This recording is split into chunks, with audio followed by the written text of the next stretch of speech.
किया गया है। क्या लगता है ये तीसरा मोर्चा का जो आप लोगों ने आगे जो कारवां लेके चल रहे हैं, क्या लगता है आगे किस तरह की सफलता है 2025? देखिए, तीसरा मोर्चा आज तक जितनी भी पार्टियां बनाने का प्रयास किया है उनके लिए कल्पना मात्र ही रहा है और कोई भी इसमें सफल नहीं हो पाई है। जो एक बार जो लोग सफल हुए वो लोग सरकार में आए, सत्ता में आए और उन्होंने राजनीतिक तौर पे बाजी पलटी।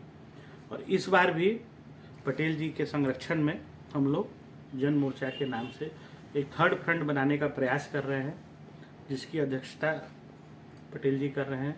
और हम लोग चाह रहे हैं कि बिहार में जितनी भी छोटी बड़ी पार्टियां हैं और आप लोगों के माध्यम से हम सारी और भी जितनी पार्टियां, जो हमारी 30 पार्टियां भी हमारे साथ हैं, उनके अलावा भी जो 15, 20, 30 पार्टियां और हैं बिहार में, वो भी हमें संपर्क करें और हमारे साथ जुड़ के एक थर्ड फ्रंट और एक मजबूत अलायंस बन के बिहार में चुनाव लड़ें और चुनाव जीतें। और बिहार की ये जो क्या कह सकते हैं कि ये जो तानाशाही चल रही है उसको ख़त्म करें और बिहार को उसका सही सम्मान दिला पाएं जो आज तक कोई भी पार्टी दिला नहीं पाई है। क्या लगता है कि बिहार में जब सभी मैंने थर्ड फ्रंट जो है आप ये करेंगे तो उसके बाद कितने सीटों पे आप बिहार में चुनाव लड़ पाएंगे? देखिए, ये तीसरा मोर्चा जो बन रहा है, जन मोर्चा जिसका नाम है, ये हम लोग मान के चलिए 200 से ऊपर सीटों पे चुनाव लड़ेंगे, ठीक है। और जहाँ तक बात है बाकी सवाल का कि कितने सीट होंगे, कौन सीट से कौन लड़ेगा, वो अध्यक्ष हैं यहाँ बैठे, यही तय करेंगे। हम इसके एक पार्ट, लेकिन अध्यक्षता पटेल जी कर रहे हैं, ये सब सवाल का जवाब यही देंगे। आपसे जानना चाहेंगे पटेल जी कि क्या लगता है कि किस तरह से आप लोग अपने पार्टी को मजबूत करेंगे और अपना एक जगह बना पाएंगे? पहली बात तो आज हम लोग रविवार दिन है, रवि जी के यहाँ बैठे हैं बोरिंग रोड में।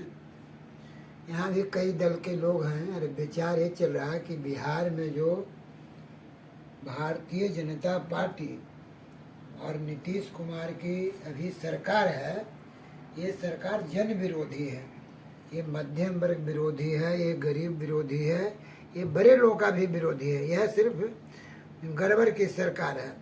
इसको पलटने के लिए जनता करा रही है, नेतृत्व खोज रहा है। इसमें हम लोग एक बुनियाद डाले हैं, 10-15 पार्टियों को मिलाकर एक जन मोर्चा बनाए हैं और जन मोर्चा दिन पर दिन विकास हो रहा है। अब उस जन मोर्चा के साथ रिपब्लिकन पार्टी के यहाँ अध्यक्ष हैं रवि जी, ये भी जुड़ गए हैं, एनसीपी भी जुड़ गया है और हमें अभिषेक बनर्जी मायावती के वो क्या टीएमसी के भी लोगों से बातचीत हो रहा है। मेरा मुख्य मुद्दा है कि लालू प्रसाद और नीतीश कुमार और नरेंद्र मोदी की सत्ता किसी भी सूरत में 2025 को नहीं आएगा। लालू यादव मुख्यमंत्री अब नहीं होंगे न उनका औलाद होगा। नीतीश कुमार 2025 में मुख्यमंत्री नहीं होंगे और भारतीय जनता पार्टी 2 अंक में ही रहेगा। बिहार में सरकार बनाने के लिए 3 अंक चाहिए। तो जो नया मुख्यमंत्री 25 में होगा वो हम में से कोई होगा।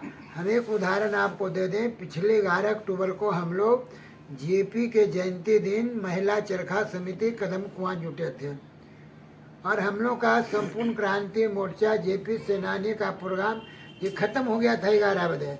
वहाँ के स्टाफ के कहने पर हम लोग रुक गए कि नीतीश कुमार आने वाले हैं। नीतीश कुमार आए और अपना माला वाला चढ़ाया। वहाँ का स्टाफ उनको कहा कि एक विजिटर रजिस्टर रहता है, इस पर लिख दिए नीतीश बाबू। नीतीश जी ने कहा कि हम पिछले साल लिखे थे, हम भी वही थे। हमारे मुँह से एक वही बात निकल गई कि अब पिछले साल भी तो जेपी को आपने माला पहनाया था, तो फिर इस साल क्यों आए? और बहस इतनी बढ़ गई कि नीतीश कुमार को हम साफ शब्दों में कहा कि अगला जो चुनाव होने वाला है नीतीश कुमार 2025 में, उसमें आप मुख्यमंत्री नहीं रहेंगे, न आपकी पार्टी जीतेगी और न लालू यादव होगा और न यहाँ पर ये नरेंद्र मोदी का कोई आदमी होगा। यहाँ पर यही विजय चौधरी खड़े हैं, मुख्यमंत्री हो सकते हैं, ब्रह्मदेव पटेल हो सकते हैं, या समाज के 13 करोड़ यहाँ वोटर हैं बिहार में, उसमें से कोई आदमी होते हैं। बूढ़ अगर लड़ाई झगड़ा हमसे उनका हो गया, इसलिए हम प्रेस के माध्यम से बिहार के आवाम को बताना चाहते हैं कि ये जो 5, 6, 10, 12 छोटी पार्टी है, इसमें कुछ बड़ी पार्टी है। इन तमाम लोगों को हम लोग एकजुट करके और आने वाले चुनाव में पूरे, इन्होंने ठीक ही कहा रवि जी में, 200 से ऊपर सीट हम लड़ेंगे और उसमें हम 150 सीट जीतेंगे, सरकार मेरी होगी, हम में से कोई आदमी मुख्यमंत्री बिहार का होगा और ये लोग का जगह तो जेल में होगा।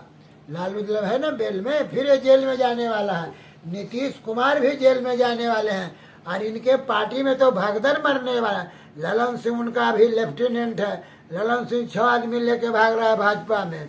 तो भारतीय जनता पार्टी को जितना जाना था ऊंचाई पर चला गया है, अब वो नीचे डाउन में जाएंगे। और बिहार में उनका कोई नेता भी नहीं है, वो आरएसएस के लोगों को आगे करते हैं। लेकिन अब देखो कौन सम्राट चौधरी, शकुनी चौधरी को बेटा के लगे, आगे की रणनीति क्या होगी सर? हाँ, जिस वो तरह मैं से बता आपने रहा जो हूँ। आगे की समीकरण- राजनीति होगी भैया जी, प्रेस के माध्यम से हम बता रहे थे।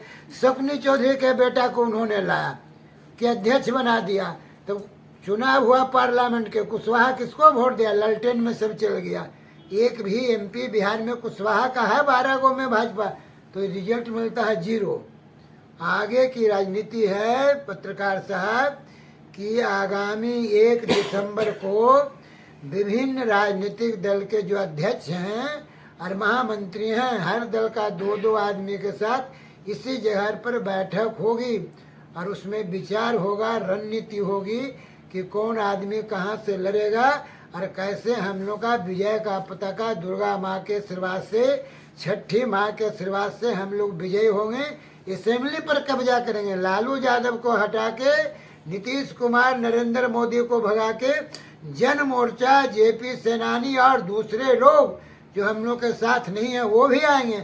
हम लोग सब मिलकर बिहार के विकास के लिए, बिहार की समृद्धि के लिए, अपने पूर्वजों की जो कृति थी कि हम लोग जाति पात धर्म मजहब से ऊपर उठकर जो बिहार का गौरव है, मैं तो इस माध्यम से, छठ पूजा भी है, मैं बिहार की जनता से अपील करता हूं कि छठ की पूजा कीजिए, भाईचारा रखिए, आपस में एकजुटता रहिए। और ये सो एक नारा हम लोग का बचपन में था कि सरकार को एक धक्का और दो, तो नीतीश कुमार का 17 साल हो गया, कुछ लोग बोलता है 20 साल हो गया, और लालू यादव का 15 साल, मैंने 35 साल के शासन में क्या मिला यादव को, क्या मिला कुशवाहा को, क्या मिला कुर्मी जाति को, क्या मिला भूमिहार को, क्या राजपूत को मिला? सबको तंग तबाही मिला है। भारतीय जनता पार्टी मस्जिद बना दिए, मंदिर बना दिए, ठीक है मंदिर बन गया, लेकिन मंदिर के नाम पर आप 11 साल से राज कर रहे हैं। हम इस माध्यम से पूछना चाहते हैं कि नरेंद्र मोदी है जो भारत का मानचित्र आप देखिए, उत्तर में कश्मीर है, दक्षिण में कन्याकुमारी है, पूर्वांचल में नागालैंड और त्रिपुरा है और पश्चिम में कच्छ की खाड़ी है। इस देश में 11 साल में एक कारखाना नरेंद्र मोदी लगाए जिसमें कोई आदमी जाके उत्पादन देश का करे, विकास का काम हो, खुद उसको बिहार में लाइए। आगे का रणनीति क्या होगा? नीतीश कुमार 20 साल से सत्ता में है, एक कारखाना बिहार में बैठाया, जवाब मिलता है नहीं, तो कहाँ आप विकास कर रहे हैं? ये रोड बनाना कोई विकास नहीं है। ये जो ईस्टर्न रेलवे आप देख रहे हैं, ढाका से दिल्ली होते जाता है रावलपिंडी, ये तो अंग्रेज बनाया था, कोई हिंदुस्तानी नहीं। तो मुख्यमंत्री अपना जाने के लिए रोड बना लेता। आप किसानों को कह रहे थे चुनाव से पहले, हर हाथ को काम, हर खेत को पानी। कितने किसानों को पानी दिया एनडीए ने या महागठबंधन ने? ये जो मेरा जन मोर्चा है भाई जी, ये महागठबंधन और एनडीए दोनों के खिलाफ है और दोनों ग्रुप में भगदड़ मरेगा। और वो रवि जी के साथ आएंगे, वो हम लोग के साथ आएंगे। और ये मोर्चा जो जिसका थर्ड मोर्चा आप नाम रखेंगे, जो भी रखें, जन मोर्चा यही पहला मोर्चा होगा और आज इसी को होगा। हम लोग 1 तारीख को पूरा स्ट्रेटजी तय करेंगे, उद्देश्य भी तय करेंगे और चुनाव में अभी से लोग लग जाएंगे और चुनाव हम जीतेंगे। यही कह के मैं अपनी बातों को विराम देता हूँ। जय हिंद, जय भारत। मेरा नाम ब्रह्मदेव पटेल, मैं जी संपूर्ण क्रांति मोर्चा का राष्ट्रीय अध्यक्ष हूँ और जेपी सेनानी हूँ और बिहार में जन मोर्चा बना है उसका संयोजक हूँ। क्या आज की बैठकें हुई उस पे क्या? सबसे पहले मैं बिहार वासियों और देशवासियों को मेरी ओर से छठ पूजा को लेकर बहुत बहुत बधाई और नमस्ते। आज जो हम लोगों की जो बैठक हुई और इसमें जो है हमारे बहुत घटक दल जो उपस्थित हुए और एक निर्णय लिया गया कि बिहार में जो है जितने भी सरकार बने, जितने पार्टी जो राज किए, जनता का शोषण किए, युवाओं का शोषण हुआ, बेरोजगारी जो है चरम सीमा तक फैला, महंगाई से फैला, इस सब को लेकर जो हम लोग जो है एक आपकी पार्टी जो है क्या करेगी जब ये बिहार में सरकार बनाएंगे तो आपकी पार्टी देखिए, हम लोग जो है मेरी पार्टी, हमारे जो मोर्चा बन रहे हैं, तीसरी मोर्चा हम लोगों का, तो मेरे जो मोर्चा का जो नेता बनेंगे और जो नेता हम लोग होंगे, हम लोगों का यह सोच है कि जो बिहार में जो बेरोजगारी है, यहाँ के लोग जो पलायन कर रहे हैं अन्य राज्य में, वो नहीं होगा। यहाँ पे जो है कारखाना खुलवाएंगे, इनके बाद जो है रोजगार देंगे, शिक्षा आपके अभी तक तो कोई अभी आपका नेता हुए हैं कि नहीं आपके जो नहीं, अभी तो बिहार में नहीं हुए, अन्य राज्य में है। अभी तो हमारे नेता जो ब्रह्मदेव बाबू हैं, हमारे RPI के अध्यक्ष रवि जी हैं और सब घटक दल के नेता हैं।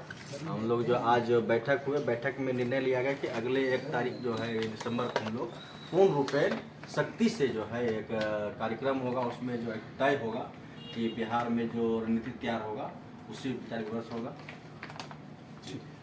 ठीक है सर, आज जो बैठकें हुई इस पे क्या संज्ञान? यही है। आज इतने सबसे काम पहले तो करें, मैं साल बिहार में वासियों आजाद को सूर्योपासना पर्व का हार्दिक शुभकामना देता हूँ आपके माध्यम से।